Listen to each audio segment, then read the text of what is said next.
Saudações! No programa de hoje eu tenho um convite mais que especial. Quero dialogar com meu amigo Jonatas Fernandes. Que sobrenome bonito, rapaz. Jonatas Fernandes vai dialogar comigo sobre licitações, o processo licitatório. Você, administrador público, preste atenção nesse programa. E também a doutora Carlile, para dialogar sobre as relações de assédio no trabalho, o assédio nas relações de trabalho. É rápido, logo após a vinheta.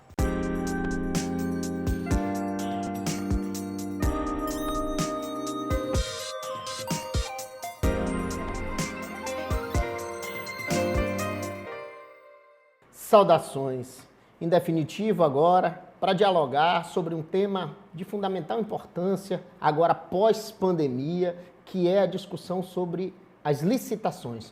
Vamos dialogar com o doutor Jonatas, meu amigo Jonatas, advogado, mestre pela Espanha, tá vendo, cara? É avançado, também é especialista em várias áreas do direito. Direito sanitário, eu chamo a atenção para a tua especialidade no direito sanitário. Também é coordenador jurídico da Vigilância Sanitária Estadual do Maranhão, entre outras especialidades, e pregoeiro, cababom, perito. Meu Deus do céu, rapaz, o homem tá demais. Meu amigo Jonatas, que felicidade ter você aqui.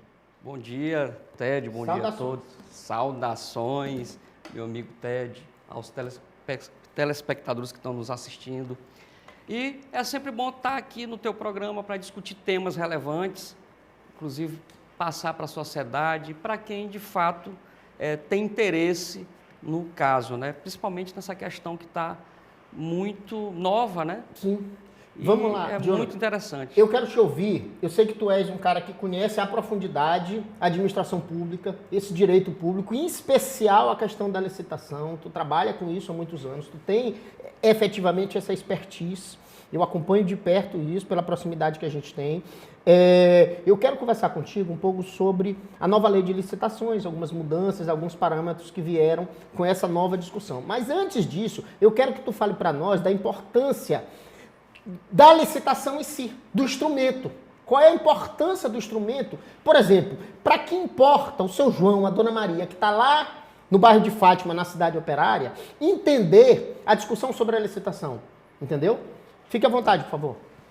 Primeiro, é importante a sociedade ter noção de que toda a gestão pública ela precisa contratar. Exato. Então, todo o procedimento de contratação de uma gestão pública, ela passa pelo procedimento licitatório. Então, para a sociedade, ela precisa ter lisura. É importante que haja, para que haja lisura no processo. Quer dizer, tu vai no hospital, tu tem medicamentos e etc., tu precisa de uma licitação prévia, né? Com lisura, para que efetivamente a gente não tenha uma depreciação do patrimônio público. Principalmente a questão da transparência. Da né? transparência. A nova lei de licitação, Ted, ela traz isso. Né? Ela vem trazendo uma transparência, até porque com a nova lei de licitação cria-se uma plataforma única de contratação pública, Perfeito. que é o Portal Nacional de Contratações Públicas. Lá, a sociedade, por meio da internet, acessa o painel lá, o portal, Sim. E tem conhecimento de todas as licitações de todos do estado do Brasil. Tá? E falando Sim. um pouco sobre a lei de licitação, a nova lei de licitação entra em vigência em 1º de abril de 2021. 21 agora, bem recente.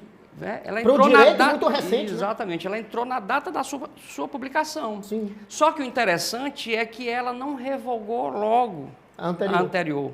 Né? A lei 8.666 não foi revogada logo de plano. Então, tem um vacácios legis de 2 anos, que em tese terminaria em 1º de abril de 2023. Pronto. Só que, devido a questões burocráticas, as questões das gestões, como algo atual, os municípios, bem como empresas, empresários, não ainda se adaptaram à nova lei, e com isso o atual presidente Lula ele editou uma medida provisória prolongando essa lei de licitações agora até... Prorrogando a vacácio. Exatamente. Prorrogando aquela vacácio, com aquela dupla aplicação, né? Exatamente. Como é que fica essa dupla aplicação, John? Explica pra gente. Tu aplica antiga, tu aplica nova, tu aplica hibridamente as duas. Como é que funciona isso na prática? Na prática, se o gestor, ele aplica a lei 8.666, ele tem que fazer todo o procedimento dela. Ele não pode misturar uma com a outra.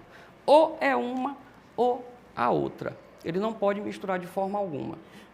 Tu tem essa informação, tu olhaste, tu leste a medida provisória, para quando que ele prorrogou, qual foi o prazo que ele deu? Até o final do ano. Até o final deste ano. Então é tempo de atualizar-se, né? Com certeza.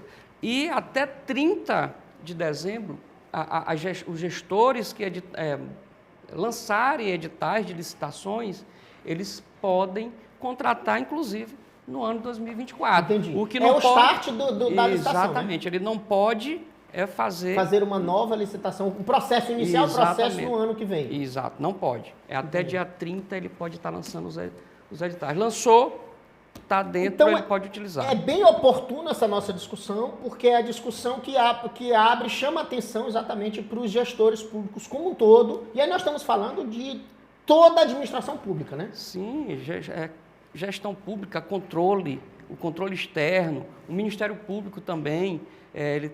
Eu tenho visto na prática o Ministério Público cobrando que os municípios, os gestores, se atualizem e providenciem. Há tempo, né? Há tempo, agora dentro desse ano. Justamente porque tiveram-se 2 anos, não fizeram, não se qualificaram, não se adaptaram, e aí foi prorrogado por mais um período.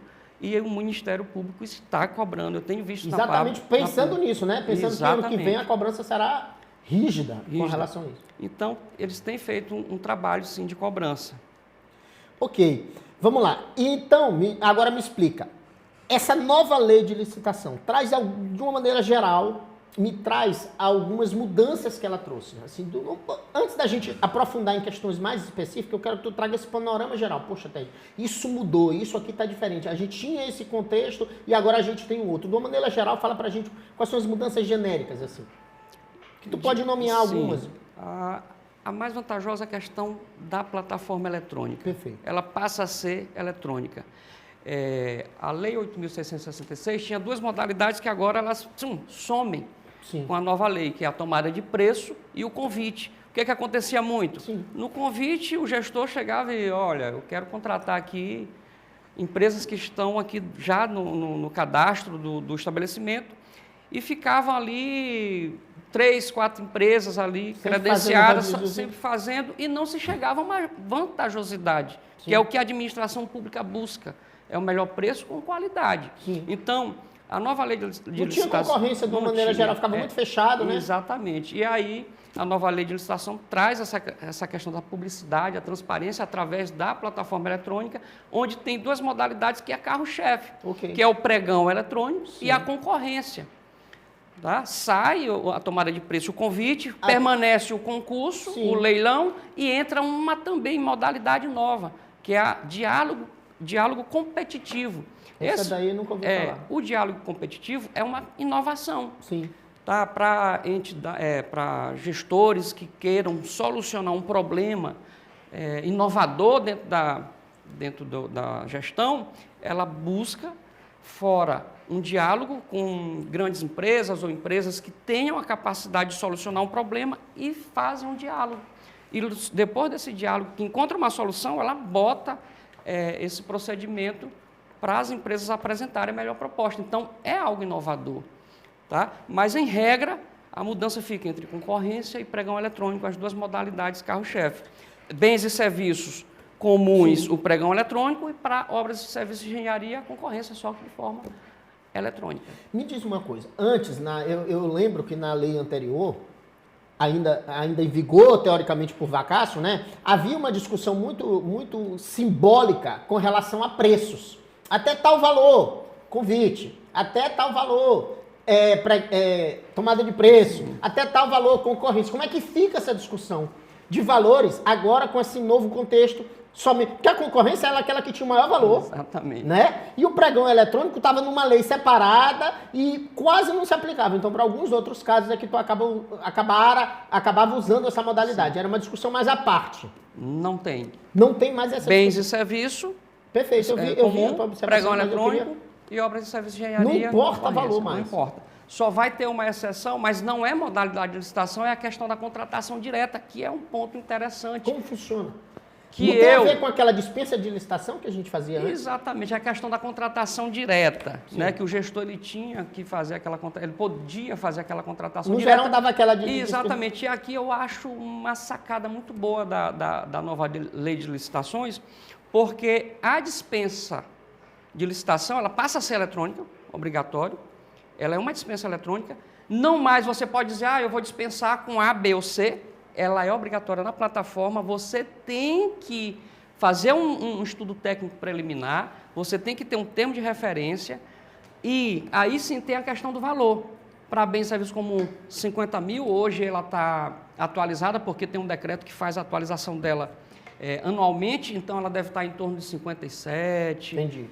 Para que haja essa dispensa. Isso, e para obras de serviço de engenharia, pequenos valores, até 100, 107 mil, 108 mil. 107 mil está defasado, né? Porque hoje está tudo bem caro. Mas antes era a 8,666, era menos, era 33, entendi. 17 mil. Então, aumentou-se o valor para a questão da dispensa. Porque mas eles partiam também em 200 mil obras diferentes, né? E a sacada é o seguinte, o gestor ele poderia chegar, a empresa tal, eu vou dispensar com ela, fazia uma cotação de preço rápido, sim, e contratava diretamente. Mas tudo público agora.